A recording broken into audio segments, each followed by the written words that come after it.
Okay. Matter, there are two types of matter, solid and fluid. Solid म्हणजे असं matter ज्याच्या मॉलिक्युल्समध्ये relative motion होत नाही, कारण एक मॉलिक्यूल दुसऱ्या मॉलिक्यूलला स्प्रिंग बॉल लाईक अरेंजमेंटनं अटॅच्ड असतो, म्हणून सॉलिडला डेफिनेट शेप असतो. पण फ्लुइड म्हणजे असं मॅटर ज्याच्या मॉलिक्युल्समध्ये रिलेटिव्ह मोशन होते, म्हणून फ्लुइड असं मॅटर असते जे फ्लो होते, म्हणून फ्लुइडला शेप नसते. Do not have shape. Solids have a shape and fluids do not have shape. फ्लुइडमध्ये असं फ्लुइड ज्याला कॉम्प्रेस करता येत नाही अशा इनकॉम्प्रेसिबल फ्लुइडला लिक्विड म्हणतात. तर फ्लुइडमध्ये असं फ्लुइड ज्याला कॉम्प्रेस करता येते अशा कॉम्प्रेसिबल फ्लुइडला गॅस म्हणतात. ओके. सो मॅटरचे दोन प्रकार, सॉलिड आणि फ्लुइड. सॉलिड म्हणजे असं मॅटर ज्या मॉलिक्युल्समध्ये रिलेटिव्ह मोशन होत नाही. फ्लुइड म्हणजे असं मॅटर ज्याच्या मॉलिक्युल्समध्ये रिलेटिव्ह मोशन होते. फ्लुइडमध्ये इनकॉम्प्रेसिबल फ्लुइडला लिक्विड म्हणतात, तर कॉम्प्रेसिबल फ्लुइडला गॅस असं म्हणतात. जर आपण मॅटरला फोर्स लावलं तर दोन प्रकारचे इफेक्ट्स असतात. एक मॅटर आहे फ्री मॅटर. जर आपण फ्री मॅटरला फोर्स लावलं तर, रेस्टमधल्या मॅटरला जर फोर्स लावलं तर मॅटर मोशनमध्ये जाते. कॉन्स्टंट व्हेलॉसिटीवाल्या मॅटरला फोर्स लावलं व्हेलॉसिटीच्या डायरेक्शनमध्ये तर मोशन म्हणजेच मोमेंटम आणि व्हेलॉसिटी वाढते. कॉन्स्टंट व्हेलॉसिटीवाल्या मॅटरला व्हेलॉसिटीच्या अपोजिट डायरेक्शनमध्ये फोर्स लावलं तर मोशन म्हणजेच व्हेलॉसिटी आणि मोमेंटमचं मॅग्निट्यूड कमी होते. कॉन्स्टंट व्हेलॉसिटीवाल्या मॅटरला व्हेलॉसिटीला जर परपेंडिक्युलर फोर्स लावला तर मोशनची डायरेक्शन चेंज होते. Direction of motion changes. हे 4 इफेक्ट्स असतात. पहिला इफेक्ट म्हणजे रेस्टमधल्या बॉडीवर फोर्स लावा, बॉडी मूव्ह करते. दुसरा इफेक्ट मोशनमधल्या बॉडीला मोशनच्या डायरेक्शनमध्ये फोर्स लावा, व्हेलॉसिटी आणि मोमेंटम वाढते. मोशनमधल्या बॉडीला मोशनच्या अपोजिट डायरेक्शनमध्ये फोर्स लावा, व्हेलॉसिटी आणि मोमेंटम कमी होते. चौथं म्हणजे व्हेलॉसिटीला परपेंडिक्युलर फोर्स लावा, व्हेलॉसिटी आणि मोमेंटमची डायरेक्शन चेंज होते. या प्रत्येक कंडिशनमध्ये रेस्टमधलं मोशनमध्ये चाललं आहे, व्हेलॉसिटी चेंज व्हायली. कॉन्स्टंट व्हेलॉसिटीमधलं मोशनमध्ये चाललं आहे, इव्हन दो मोशन वाढवायला आहे, व्हेलॉसिटी चेंज व्हायली. कॉन्स्टंट व्हेलॉसिटीवालं मोशन कमी करायला, व्हेलॉसिटी कमी व्हायली, म्हणजे व्हेलॉसिटी चेंज व्हायली. आणि व्हेलॉसिटीला परपेंडिक्युलर फोर्स लावा, व्हेलॉसिटी डायरेक्शन चेंज व्हायली. या सगळ्या कंडिशन्समध्ये ॲक्सेलरेशन प्रोड्यूस व्हायला. व्हेलॉसिटी चेंज व्हायली म्हणजे ॲक्सेलरेशन प्रोड्यूस व्हायला. म्हणजे फ्री मॅटरवर जर आपण फोर्स लावल्या तर काय होते? Acceleration. So effect of force on a free matter is acceleration. काय म्हणलो मी? Effect of force on free matter is acceleration. जर आपण फ्री मॅटरवर फोर्स लावले तर काय बनते? ॲक्सेलरेशन बनते, व्हेलॉसिटी चेंज होते. कळलं? आणि त्या फोर्सला ॲक्सेलरेटिंग फोर्स म्हणतात. काय म्हणतात? त्या फोर्सला काय म्हणतात? ॲक्सेलरेटिंग फोर्स म्हणतात. पण या उलट जर आपण फिक्स्ड मॅटरवर फोर्स लावल्या, फिक्स्ड मॅटरवर जर आपण फोर्स लावल्या, जसं फॉर एक्झाम्पल एक एल एवढ्या लेंथचं वायर आहे. एल एवढ्या लेंथच्या वायरला अलॉंग द लेंथ फोर्स लावल्या तर इथं ॲक्सेलरेशन होत नाही, इथं लेंथ चेंज होते. या लेंथ चेंज होण्याला डिफॉर्मेशन म्हणतात. जर आपण फ्री मॅटरला अलॉंग द टँजंट फोर्स लावल्या तर त्याचा शेप चेंज होतो आणि याला सुद्धा डिफॉर्मेशन म्हणतात. वाय होतं उभं, किती सरकलं पुढे? एक्स. जर आपण एखाद्या वस्तूला सगळ्या डायरेक्शननं जर फोर्स लावल्या तर ते ऑटोमॅटिकली काय होऊन जातं? वस्तू फिक्स्ड मॅटर होऊन जाते. आणि अशा सिच्युएशनमध्ये वस्तू सुद्धाची व्हॉल्यूम काय करते? कमी करते. तर ते चेंज झालेलं व्हॉल्यूम म्हणजे सुद्धा काय असते? डिफॉर्मेशन असते. इन शॉर्ट, फ्री मॅटरला फोर्स लावलं तर ॲक्सेलरेशन प्रोड्यूस होते आणि अशा फोर्सला ॲक्सेलरेटिंग फोर्स म्हणतात. आणि ॲक्सेलरेशन काढणं सोपं असते. Acceleration is equal to force divide by mass. हे न्यूटन्स लॉज ऑफ मोशन चॅप्टरमध्ये आपल्याला बघितल्या. पण फिक्स्ड मॅटरला जर फोर्स लावल्या तर ॲक्सेलरेशन होत नाही. फिक्स्ड मॅटरला फोर्स लावल्या तर लेंथ चेंज होऊ शकते, शेप चेंज होऊ शकते आणि साईज चेंज होऊ शकते. So change in length, change in shape and change in size याला म्हणतात डिफॉर्मेशन. काय म्हणतात? डिफॉर्मेशन. जसं effect of force on a free matter is acceleration, तसंच effect of force on fixed matter is deformation. Effect of force on a free matter is acceleration, तसंच effect of force on fixed matter is deformation. आणि अशा फोर्सला, acceleration produce करणाऱ्या फोर्सला accelerating force म्हणतात, तर deformation produce करणाऱ्या फोर्सला deforming force म्हणतात. ॲक्सेलरेशन प्रोड्यूस करणाऱ्या फोर्सला ॲक्सेलरेटिंग फोर्स म्हणतात, तर डिफॉर्मेशन प्रोड्यूस करणाऱ्या फोर्सला डिफॉर्मिंग फोर्स म्हणतात. Change in velocity is called as acceleration, तर change in dimension is called as deformation. डिफॉर्मेशनचे टाईप्स आहेत आता. ओके, पण त्याआधी आपण बघूया की सॉलिड कसं बिहेव करते. सॉलिड दोन प्रकारचं राहते. एक इलॅस्टिक सॉलिड आणि दुसरं प्लास्टिक सॉलिड. इलॅस्टिक सॉलिड म्हणजे काय राहते? इलॅस्टिक सॉलिड म्हणजे असं सॉलिड ज्याच्यावर लागलेला डिफॉर्मिंग फोर्स जर आपण काढून घेतल्या तर लेंथ जशाला तसं होऊन बसते, शेप जशाला तसं होऊन बसते आणि साईज जशाला तसं होऊन बसते. तर असं सॉलिड ज्याच्यावरचा डिफॉर्मिंग फोर्स काढून घेतल्यानंतर त्याचं लेंथ, शेप आणि साईज जशाला तसं होऊन बसते, अशा सॉलिडला इलॅस्टिक सॉलिड म्हणतात. आणि property of elastic solid bye virtue of which it regains its original dimensions after removal of deforming force is called as elasticity. Elasticity म्हणजे काय राहते? इलॅस्टिक सॉलिडची अशी प्रॉपर्टी राहते ज्याच्यामुळं डिफॉर्मिंग फोर्स काढून घेतल्यानंतर बॉडी स्वतःची लेंथ जशाला तशी करून घेते, शेप जशाला तसं करून घेते आणि साईज जशाला तसं करून घेते. अशा इलॅस्टिक सॉलिडच्या प्रॉपर्टीला इलॅस्टिसिटी म्हणतात. इलॅस्टिसिटी का राहते? तर काही सॉलिड्सच्या मॉलिक्युल्सच्यामध्ये स्प्रिंग बॉल लाईक अरेंजमेंट असतात. म्हणजे जर आपण अशा सॉलिड्सच्या म्हणजे इलॅस्टिक सॉलिड्सच्या मॉलिक्युल्सवर फोर्स लावल्या, डिफॉर्मिंग फोर्स लावल्या, तर ते मॉलिक्युल्स एकमेकांपासून थोडंसं दूर जातात आणि अपोजिट डायरेक्शनमध्ये डिफॉर्मिंग फोर्स एवढाच एक रेस्टोरिंग फोर्स क्रिएट करतात. कोणता फोर्स क्रिएट करतात? रेस्टोरिंग फोर्स क्रिएट करतात. So what is restoring force? Elastic सॉलिडला डिफॉर्मिंग फोर्स लावल्यानंतर त्याचं डिफॉर्मेशन होते आणि त्या डिफॉर्मिंग फोर्सच्या अगेन्स्टमध्ये तेवढ्याच मॅग्निट्यूडचं काय बनते? रेस्टोरिंग फोर्स बनते. सो अशा सॉलिड्समध्ये जास्त रेस्टोरिंग फोर्स बनते जे सॉलिड मोर इलॅस्टिक आहेत, म्हणजे ज्यांची इलॅस्टिसिटी जास्त आहे.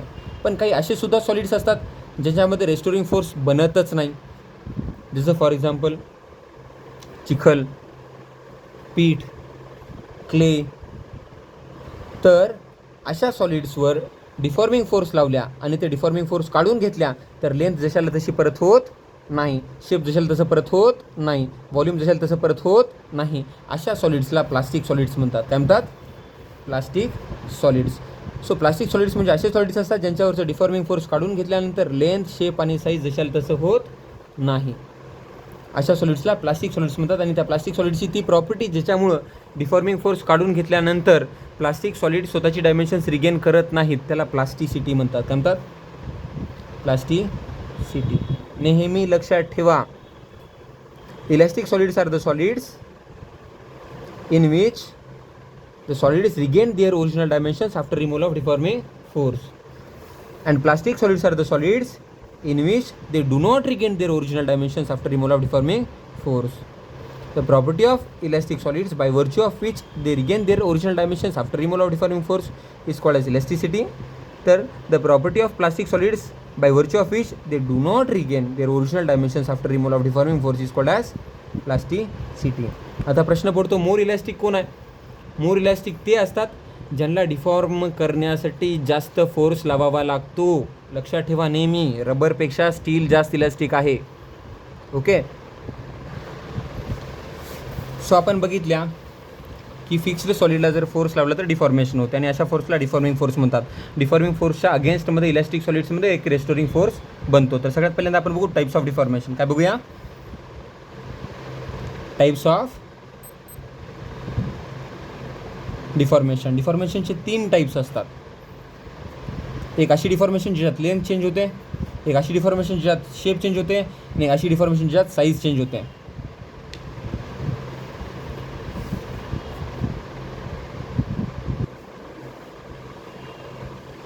जर डिफॉर्मिंग फोर्स अलॉंग लेंथ लागत असेल, कोणत्याही वस्तूला डिफॉर्मिंग फोर्स अलॉंग लेंथ लागत असेल तर त्याच्या एक्झॅक्टली अपोजिट डायरेक्शनमध्ये काय बनतो? रेस्टोरिंग फोर्स बनतो. डिफॉर्मिंग फोर्स किती एरियावर लागायला आहे? ए एवढ्या एरियावर लागायला आहे. ओरिजिनल लेंथ किती होती? एल होती. लेंथ किती चेंज होते? Delta L. तर असं डिफॉर्मेशन ज्याच्यामध्ये लेंथ चेंज होते त्या डिफॉर्मेशनला लॉंगिट्युडनल डिफॉर्मेशन म्हणतात. काय म्हणतात? लॉंगिट्युडनल डिफॉर्मेशन. तर असं डिफॉर्मेशन ज्याच्यामध्ये शेप चेंज होते अशा डिफॉर्मेशनला काय म्हणतात? Shear deformation. काय म्हणतात? Shear deformation. ए एवढ्या एरियावर एफडी एवढा डिफॉर्मिंग फोर्स लागला तर अपोजिट डायरेक्शनमध्ये काय लागतो? रेस्टोरिंग फोर्स लागतो. ओरिजिनली ही भिंत अशी वाय एवढी उभी होती तर ती स्वतःची डायरेक्शन चेंज करते. किती? थिटा एवढं. आणि किती पुढे सरकते? एक्स एवढं पुढे सरकते. तर असं डिफॉर्मेशन ज्याच्यामध्ये शेप चेंज होते, डिफॉर्मिंग फोर्स टँजेन्शियल लागल्यामुळं शेप चेंज होते अशा डिफॉर्मेशनला शियर डिफॉर्मेशन म्हणतात. तर असं डिफॉर्मेशन ज्याच्यामध्ये बॉडीला सगळ्या डायरेक्शनने परपेंडिक्युलर फोर्स लागायला आहे अशा डिफॉर्मेशनमध्ये बॉडी स्वतःची काय चेंज करते? व्हॉल्यूम चेंज करते. जर बॉडीला परपेंडिक्युलर सगळ्या डायरेक्शनमध्ये एफ डी एवढा डिफॉर्मिंग फोर्स लागत असेल तर एक्झॅक्टली अपोजिट डायरेक्शनमध्ये कोणता फोर्स बनतो? एफ आर एवढा रेस्टोरिंग फोर्स बनतो. किती एरियावर लागायला फोर्स? ए एवढ्या एरियावर. बघा असं डिफॉर्मेशन ज्याच्यामध्ये बॉडीवर सगळ्या डायरेक्शनमध्ये फोर्स लागत असतो आणि त्यामुळं बॉडी स्वतःचं व्हॉल्यूम चेंज करते अशा डिफॉर्मेशनला बल्क डिफॉर्मेशन म्हणतात. आता डिफॉर्मेशन प्रोड्यूस झाल्यानंतर होते काय? डिफॉर्मेशन प्रोड्यूस झाल्यानंतर change in length, change in shape and change in size. Deformation produce झाल्यानंतर त्या बॉडीमध्ये स्ट्रेस डेव्हलप होतो. Stress. So what is stress? बॉडीवर डिफॉर्मिंग फोर्स लावल्यानंतर डिफॉर्मिंग फोर्स एवढ्याच मॅग्निट्यूडचा बट अपोजिट डायरेक्शनमध्ये एक फोर्स प्रोड्यूस होतो त्याला रेस्टोरिंग फोर्स म्हणतात. डिफॉर्मिंग फोर्स एवढ्याच मॅग्निट्यूडचा अपोजिट डायरेक्शनमध्ये असलेला, डिफॉर्मिंग फोर्स एवढ्याच मॅग्निट्यूडचा अपोजिट डायरेक्शनमध्ये असलेला, डिफॉर्मिंग फोर्स एवढ्याच फोर्सचा बट अपोजिट डायरेक्शनमध्ये असलेल्या फोर्सला काय म्हणतात? Restoring force. इलॅस्टिक सॉलिडचे मॉलिक्युल्स रेस्टोरिंग फोर्स प्रोव्हाइड करतात. आता ए एवढ्या एरियावर एफ आर एवढा रेस्टोरिंग फोर्स बनत असेल किंवा लागत असेल, ए एवढ्या एरियावर एफ आर एवढा रेस्टोरिंग फोर्स लागत असेल, ए एवढ्या एरियावर एफ आर एवढा रेस्टोरिंग फोर्स लागत असेल, ए एवढ्या एरियावर एफ आर एवढा रेस्टोरिंग फोर्स लागत असेल तर युनिट एरियावर किती रेस्टोरिंग फोर्स लागतो त्याला स्ट्रेस म्हणतात. म्हणून स्ट्रेसचं युनिट काय येते? न्यूटन पर मीटर स्क्वेअर. काही जण याला पास्कल सुद्धा म्हणतात. एक स्केलर फिजिकल क्वांटिटी आणि डिराइव्ड फिजिकल क्वांटिटी ज्याचे डायमेन्शन्स M1 L-1 T-2 असतात. So what is stress? Restoring force per unit area. Restoring force per unit area is called as stress. ज्या प्रकारे डिफॉर्मेशनचे 3 प्रकार राहतात त्याच प्रकारे स्ट्रेसचे सुद्धा 3 प्रकार राहतात. ज्या प्रकारे डिफॉर्मेशनचे 3 प्रकार राहतात त्या प्रकारेच स्ट्रेसचे सुद्धा 3 प्रकार असतात. पहिलं म्हणजे लॉंगिट्युडनल स्ट्रेस. Longitudinal stress. दुसरं म्हणजे शियर स्ट्रेस. Shear stress. आणि तिसरं म्हणजे bulk stress. Bulk stress. Longitudinal stress म्हणजे काय राहते? लॉंगिट्युडनल स्ट्रेस म्हणजे असं स्ट्रेस असते ज्याच्यामध्ये लेंथ चेंज होते. लेंथ चेंज होत असल्यामुळे बनलेल्या स्ट्रेसला लॉंगिट्युडनल स्ट्रेस म्हणतात. काही जण याला कॉम्प्रेसिव्ह स्ट्रेस आणि टेन्साइल स्ट्रेससुद्धा म्हणतात. So longitudinal stress is equal to restoring force per unit area. फार महत्त्वाचा फॉर्म्युला आहे.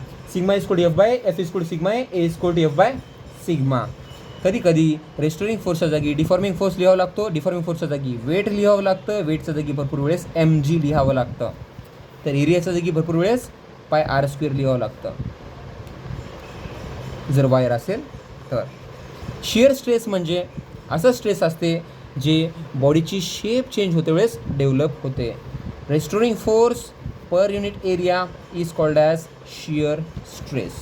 शेप चेंज होताना restoring force per unit area is called as shear stress. तर व्हॉल्यूम चेंज होते वेळेस restoring force per unit area is called as bulk stress. Volume change होते वेळेस restoring force per unit area is called as bulk stress. आणि bulk stress हे बरोबर पडलेल्या pressure एवढं असतं. आधीचे दोन्ही स्ट्रेस प्रेशर नसतात, पण बल्क स्ट्रेस प्रेशर असतं, कारण ते सगळ्या बाजूनं पडायला आहे.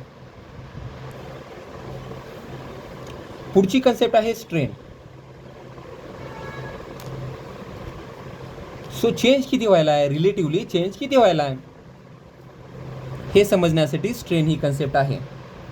म्हणजे ओरिजिनल एल एवढी लेंथ होती तर डेल्टा एल एवढी लेंथ चेंज व्हायली. ओरिजिनल वाय एवढं उभं होतं तर एक्स एवढं सरकायला आहे. ओरिजिनल व्ही एवढं व्हॉल्यूम होतं तर डेल व्ही एवढं व्हॉल्यूम चेंज व्हायला आहे. म्हणजे रिलेटिव्ह चेंज किती व्हायला आहे त्याला म्हणतात strain. That means the ratio of change in dimension, the ratio of change in dimension to original dimension. The ratio of change in dimension to original dimension is called as strain. The ratio of change in dimension to original dimension is called as strain. Okay. So change in length upon original length, longitudinal strain. Change in shape upon original shape, shear strain. Change in volume upon original volume, bulk strain. Same क्वांटिटीचा ratio असल्यामुळे याला no unit आणि no dimension असतं. ज्या प्रकारे deformation 3 प्रकारचं होतं, ज्या प्रकारे स्ट्रेस 3 प्रकारचा होता, त्याच प्रकारे स्ट्रेन 3 प्रकारचा असतो. लेंथ चेंज होत असेल तर जे स्ट्रेन मोजलं जातं त्या स्ट्रेनला लॉंगिट्युडनल स्ट्रेन म्हणतात. शेप चेंज होत असेल तर त्यावेळेस मोजलेल्या स्ट्रेनला शियर स्ट्रेन म्हणतात. व्हॉल्यूम चेंज होत असेल तर त्यावेळेस मोजलेल्या स्ट्रेनला बल्क स्ट्रेन म्हणतात. Longitudinal strain that means change in length upon original length is called as longitudinal strain. Shear strain change in shape upon original shape. याचाच अर्थ चेंज किती होतो, एक्स एवढा चेंज व्हायला आहे. ओरिजिनल किती होतं, वाय होतं. सो चेंज म्हणजे एक्स, ओरिजिनल म्हणजे वाय. एक्स बाय वाय म्हणजे टॅन थिटा लिहिता येते. काय लिहिता येते, tan theta. X by y is equal to tan theta आणि स्मॉल अँगलला थिटा लिहितात. सो शियर स्ट्रेन काय आलं, टॅन थिटा किंवा थिटा. बल्क स्ट्रेन म्हणजे व्हॉल्यूम चेंज होते वेळेस जे स्ट्रेन मोजल्या जातं त्याला म्हणतात bulk strain. Change in volume upon original volume. लक्षात ठेवा, जर गॅस असेल तर बल्क स्ट्रेन 1 येतं, कारण जेवढीच्या जेवढी गॅसची व्हॉल्यूम आहे तेवढीच्या तेवढी कॉम्प्रेस होऊन चेंज करता येतं. म्हणजे ओरिजिनल व्हॉल्यूम आणि चेंज इन व्हॉल्यूम सेम असतं गॅससाठी. सो गॅससाठी बल्क स्ट्रेन 1 येऊ शकतो, नेहमी लक्षात ठेवा. So longitudinal strain, shear strain आणि bulk strain are 3 types of strains. Now Hooke's law किंवा law of elasticity. Hooke's law किंवा लॉ ऑफ इलॅस्टिसिटी काय म्हणतो, हुक्स लॉ म्हणतो एखाद्या वायरला जेवढं जास्त फोर्स लावून आपण ओढतो तेवढं जास्त त्याची लेंथ चेंज होते, तेवढी जास्त त्याची लेंथ चेंज होते. जेवढा जास्त डिफॉर्मिंग फोर्स तेवढी जास्त लेंथ चेंज होते. हे तर कॉमन आहे. जास्त फोर्स असेल डिफॉर्मिंग तर जास्त रेस्टोरिंग फोर्स आणि जास्त स्ट्रेस. जास्त चेंज इन लेंथ असेल तर जास्त स्ट्रेन. हुक्स लॉ यालाच म्हणतात की जेवढा जास्त स्ट्रेस देता तेवढं जास्त स्ट्रेन होते. की बाबा stress is directional to strain, stress is directional to strain. जेवढं जास्त तुम्ही फोर्स लावून ओढता तेवढी जास्त लेंथ चेंज होते. Stress is directional to strain because stress काय राहते, restoring force per unit area, आणि स्ट्रेन काय राहते, चेंज इन लेंथ आपण ओरिजिनल लेंथ. तुम्ही जेवढा जास्त फोर्स लावून ओढता एखाद्या वायरला तेवढी जास्त त्याची लेंथ चेंज होते. म्हणजे जेवढं जास्त स्ट्रेस असेल तेवढं जास्त स्ट्रेन होते. So stress is directional to strain is called as Hooke's law. पण हे कधीपर्यंत काम करते नेहमी लक्षात ठेवा. हे लॉ काम करते within a limit, within elastic limit. Stress is directly proportional to strain within elastic limit.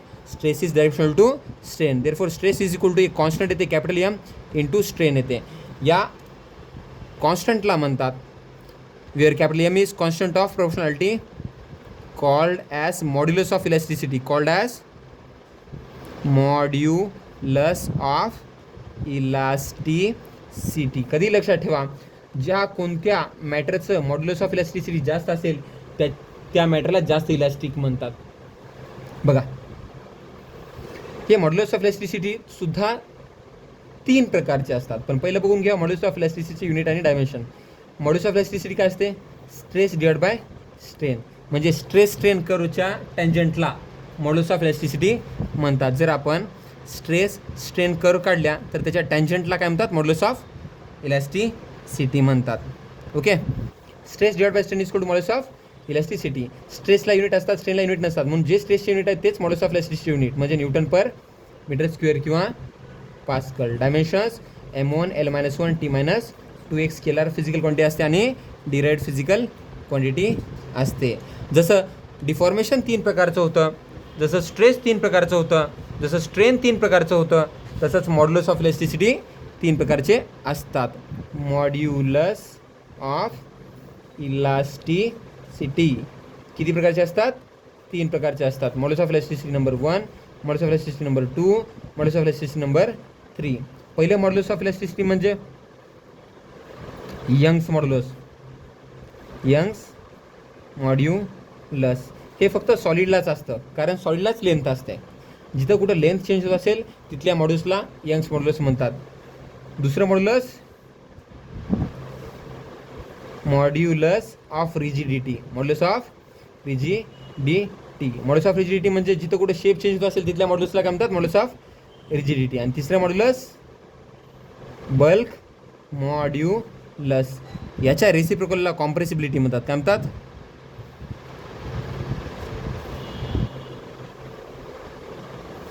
Reciprocal of bulk modulus is called as compressibility. हे नेहमी लक्षात ठेवा. तर यंग्स मॉड्युलस काय राहते? The ratio of longitudinal stress to longitudinal strain is called as Young's modulus. y is equal to sigma by E, sigma is equal to Y, E is equal to sigma by Y. नेहमी लक्षात ठेवा, very important. Modulus of rigidity म्हणजे eta किंवा G. The ratio of shear stress to shear strain is called as modulus of rigidity. Bulk modulus म्हणजे B. The ratio of bulk stress to bulk strain is called as bulk modulus. नेहमी लक्षात ठेवा, स्ट्रेसच्या जागी F/A लिहिता येते आणि स्ट्रेनच्या जागी change in length divide by original length लिहिता येते. यंग्स मॉड्युलसचा फॉर्म्युला नेहमी लक्षात ठेवा. y is equal to FL/A delta L. Modulus of रिजिडिटीमध्ये काय येते? इटा इज इक्वल टू स्ट्रेस किती येते? स्ट्रेस येते F/A. स्ट्रेन किती येते? थिटा. बल्क मॉड्युलसमध्ये स्ट्रेस किती येते? प्रेशर एवढं. स्ट्रेन किती येते? Change in volume upon original volume. So नेहमी लक्षात ठेवा, यंग्स मॉड्युलस लेंथ चेंज होत असेल तर, शेप चेंज होत असेल तर मॉड्युलस ऑफ रिजिडिटी, आणि जर व्हॉल्यूम चेंज होत असेल तर bulk modulus. Now Poisson's ratio.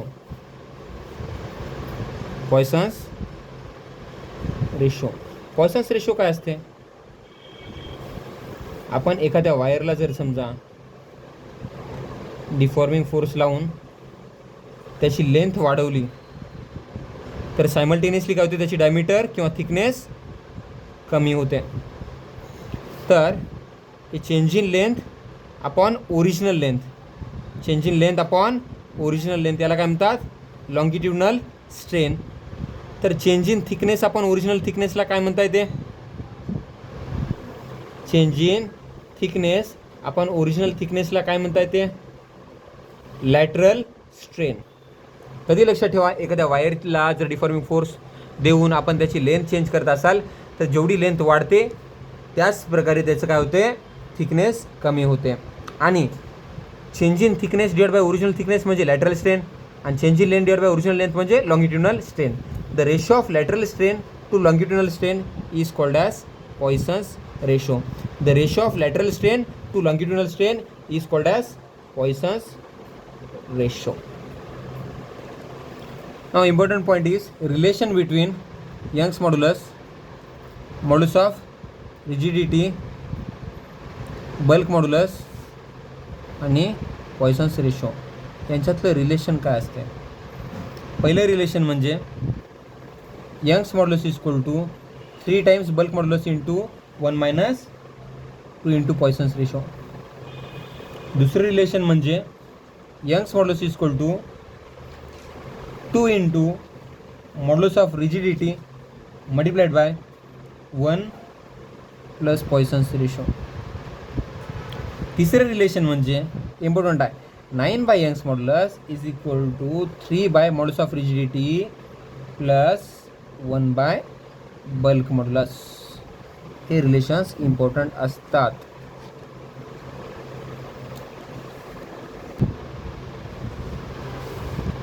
नीटमध्ये येणारे कॉमनली येणारे क्वेश्चन्स, इम्पॉर्टंट क्वेश्चन्स कशावर असतात तर एखाद्या वायरला ओढायचं असेल तर किती वर्क करावं लागते. Work done to stretch a wire किंवा काही जण याला potential energy stored in a वायरसुद्धा म्हणतात. Potential energy stored in a wire. वायरमध्ये स्टोर झालेली पोटेन्शियल एनर्जी सिंपल आहे डेरिव्हेशन. एक एल एवढ्या लेंथचं वायर घ्यायचं, कॅपिटल एल एवढ्या, त्याला एफ डी एवढा डिफॉर्मिंग फोर्स लावायचा किंवा एफ एवढा डिफॉर्मिंग फोर्स लावायचा. त्याची लेंथ काय होते, चेंज होते. किती लेंथ चेंज होते, स्मॉल एल एवढी. त्याची लेंथ स्मॉल एल एवढी चेंज होते. त्या चेंज झालेल्या लेंथचा छोटासा कंपोनंट घ्यायचा डी एल. किती घ्यायचा, डी एल. आणि आपल्याला या वायरला इथून इथपर्यंत ओढायचं झालं तर किती वर्क करावं लागते ते वर्क काढायचं. So work done for stretching a wire is equal to potential energy stored in a wire is equal to integration of d डब्ल्यू is equal to integration of F dot d l. छोटीशी length ओढायला किती work करावं लागतं. एफच्या जागी काय घ्यायचं, एफच्या जागी घ्यायचं stress into area. Stress into area into D L. स्ट्रेसच्या जागी काय घ्यायचं, स्ट्रेसच्या जागी घ्यायचं Young's modulus into strain. Young's modulus into strain. स्ट्रेनच्या जागी काय घ्यायचं, स्ट्रेनच्या जागी घ्यायचं change in length divide by original length. आणि इंटिग्रेशन घेतलं तर अशा प्रकारे काय येते, L into D L L square by 2 Y A L square by 2 into capital L. हे आलं work done to stretch a string किंवा potential energy stored in a wire म्हटलेलं बरं. नेहमी लक्षात ठेवा. तर जर आपण या फॉर्म्युल्याला मॉडिफाय करायला सुरू केलं तर काय येते आन्सर, आन्सर येते W is equal to half into A small l square by capital L into capital L म्हणजे कॅपिटल एलनं मल्टिप्लाय आणि डिवाइड करून टाका. Small l square by capital L square strain येते. एरिया इंटू लेंथ काय येते, volume. So half strain square half Young's modulus into strain square into area into length किंवा volume म्हणा. हा पहिला फॉर्म्युला. दुसरा फॉर्म्युला, जर आपल्याकडे स्ट्रेन नाही आहे तर स्ट्रेनच्या जागी काय टाकता, stress by Young's modulus. So stress square by Young's मॉड्युलसचा square. Y is equal to sigma by F E. So E is equal to sigma by Y, sigma square by Y square आणि Y कटलं, sigma square by Y into volume म्हणजे area into length, किंवा W is equal to सगळ्यात महत्त्वाचा formula half. स्ट्रेसच्या जागी काय लिहिता येते, स्ट्रेसच्या जागी लिहिता येते एक स्ट्रेस राहू द्यायचं, स्ट्रेस बाय स्ट्रेनला स्ट्रेस बाय यंग्स मॉड्यूलसला स्ट्रेन लिहिता येते, काय लिहिता येते strain. Half into stress into strain into area into length. बघा सिग्मा स्क्वेअरचं एक सिग्मा साईडला लिहिलं, सिग्मा बाय वायला ई लिहिता येते.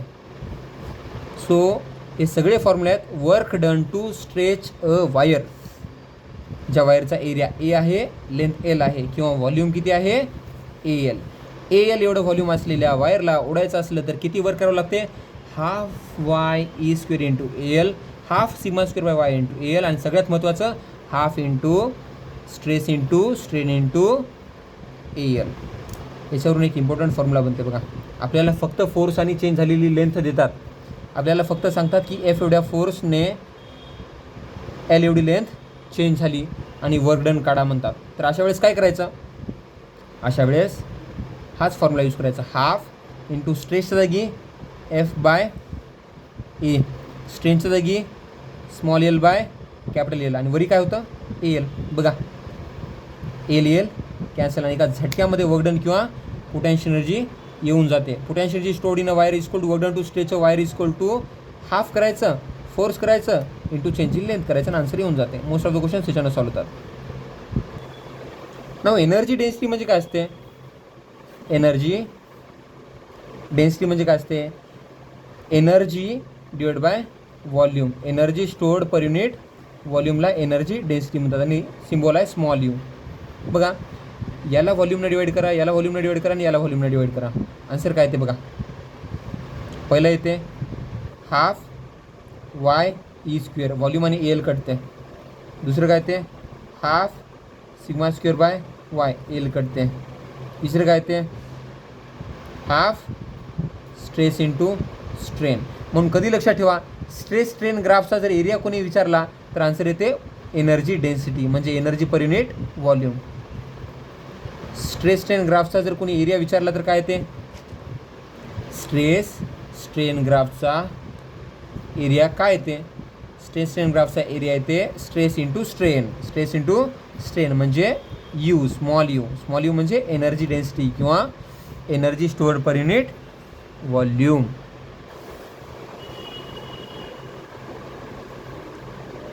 स्लॅगिंग ऑफ बीम म्हणजे समजा एखादी ट्रेन एखाद्या रेलवरून जात असेल, अशी रेल ज्याची लेंथ एल आहे, विड्थ बी आहे आणि थिकनेस डी आहे, तर काय होते, ती रेल थोडीशी दबते. ती रेल किती दबते याला म्हणतात स्लॅगिंग. काय म्हणतात, आपण म्हणतो डेल्टा. कॉमन आहे की जेवढं जास्त लोड असणार तेवढं जास्त स्लॅगिंग होत आहे, आणि स्लॅगिंग तेवढी जास्त सुद्धा होते जेवढं जास्त लेंथचा क्यूब आहे. पण स्लॅगिंग तिथं कमी होते जिथं यंग्स मॉड्युलस म्हणजे मजबूती जास्त आहे. स्लॅगिंग तिथंसुद्धा कमी होते जिथं रुंदी म्हणजे बी कमी आहे. आणि स्लॅगिंग सगळ्यात कमी तेव्हा होते जेव्हा थिकनेस खूप जास्त असेल तर, म्हणून थिकनेसचा क्यूब येतो. कधी लक्षात ठेवा, जेवढं जास्त लोड टाकल्या तेवढं जास्त स्लॅगिंग होते, जेवढं जास्त लेंथ असेल त्याच्या क्यूब एवढं जास्त स्लॅगिंग होते. पण मजबूती, थिकनेस, विड्थ अँड थिकनेस जास्त असलं तर स्लॅगिंग काय होते, कमी होते. सो स्लॅगिंगचा फॉर्म्युला काय येतो, slagging is proportional to W L cube by Y B D cube, आणि कॉन्स्टंट ऑफ प्रोपोर्शनॅलिटी 4 पडते 1/4. So slagging is equal to W L cube by 4y B D cube असे येऊन जाते. Stress strain curve of a metal wire. काय करायचं, एक metal wire घ्यायचं आणि त्या मेटल वायरला लोड थोडं वाढवत जायचं. लोड वाढवल्यानंतर काय होते, स्ट्रेस वाढते, आणि जसं जसं स्ट्रेस वाढते तसं तसं चेंज इन लेंथ वाढते आणि चेंज इन लेंथ वाढली म्हणजे स्ट्रेन वाढते. एका लिमिटपर्यंत स्टार्टिंगला स्ट्रेस 0 तर स्ट्रेन पण 0, पण एका लिमिटपर्यंत ओ पॉईंटपासून ए पॉईंटपर्यंत stress is directional to strain असते, म्हणजे इलॅस्टिक लिमिट असते आणि तिथं हुक्स लॉ फॉलो होते. पण ए पॉईंटच्या नंतर बी पॉईंटपर्यंत या ग्राफवर कसं होते, कर्ड रिजन येते. कसं आहे ते कर्ड रिजन. आणि बी पॉईंटला म्हणतात यील्ड पॉईंट. यील्ड पॉईंट म्हणजे असा पॉईंट असतो जिथपर्यंत लावलेलं डिफॉर्मिंग फोर्स जर आपण काढून घेतलं तर बॉडीसुद्धाचे ओरिजिनल डायमेन्शन्स पूर्णपणे रिगेन करते. पण बी पॉईंटच्या नंतर जर आपण स्ट्रेस दिल्या तर बी पॉईंटच्या नंतर प्लास्टिक रिजन सुरू होतो. कोणता रिजन? Plastic region. याचा अर्थ असते की आपण दिलेला डिफॉर्मिंग फोर्स जरी काढून घेतला तर बॉडी तिची ओरिजिनल डायमेन्शन्स पूर्णपणे रिगेन करत नाही, काहीतरी परमनंट प्लास्टिक डिफॉर्मेशन राहून जाते. पण त्याच्या आधीचा रिजन कसा होता? इलॅस्टिक. डिफॉर्मिंग फोर्स आपण काढून घेतल्या तर बॉडी स्वतःची ओरिजिनल डायमेन्शन्स काय करतात? रिगेन करून घेतात. बी पॉईंटच्या नंतर सी पॉईंटपर्यंतची स्पेशालिटी काय? बी पॉईंटपासून सी पॉईंटपर्यंत कसं होते? बी पॉईंटपासून सी पॉईंटपर्यंत थोडासाच स्ट्रेस द्यायचा, पण स्ट्रेस थोडासा दिल्यानंतर स्ट्रेन खूप जास्त बनते. बी सी रिजन फेमस काय? मिनिमम स्ट्रेसला मॅक्सिमम स्ट्रेन बनलं. Maximum strain for minimum stress. C पॉईंटच्या नंतर स्ट्रेस वाढवत जायचं, लोड वाढवत जायचं एका पॉईंटपर्यंत. त्या पॉईंटला म्हणतात डी या पॉईंटला म्हणतात त्या वायरनं त्याच्या आयुष्यात सहन केलेलं मॅक्सिमम स्ट्रेस, म्हणजे अल्टिमेट स्ट्रेस किंवा अल्टिमेट स्ट्रेंथ. अल्टिमेट स्ट्रेस किंवा अल्टिमेट स्ट्रेंथ ही स्ट्रेसची ती व्हॅल्यू राहते जी ती वायर मॅक्सिमम सहन करू शकते. त्या पॉईंटच्या नंतर आपण स्ट्रेस कमी जरी केलं तरी स्ट्रेन वाढतच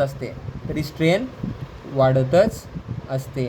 आणि एक पॉईंट येतो ई, ज्या पॉईंटला ते वायर तुटून जाते, त्या पॉईंटला म्हणतात फ्रॅक्चर पॉईंट. आता डी ई हा जो रिजन आहे, डी ई रिजन जेवढा मोठा असेल, डी ई रिजन लॉंग असेल तर वायर कसं होतं? डक्टाईल होतं म्हणतात, कारण ते ताणलं जास्त. डी ई रिजन जर शॉर्ट असेल तर त्या वायरला ब्रिटल म्हणतात. ओके. इलॅस्टोमर म्हणजे हर्टचा टिश्यू, अओर्टा किंवा रबरचा जो स्ट्रेस स्ट्रेन ग्राफ असतो तो असा येतो. 5 टार्गेटाची. आता कागणीकडे लेट होतं.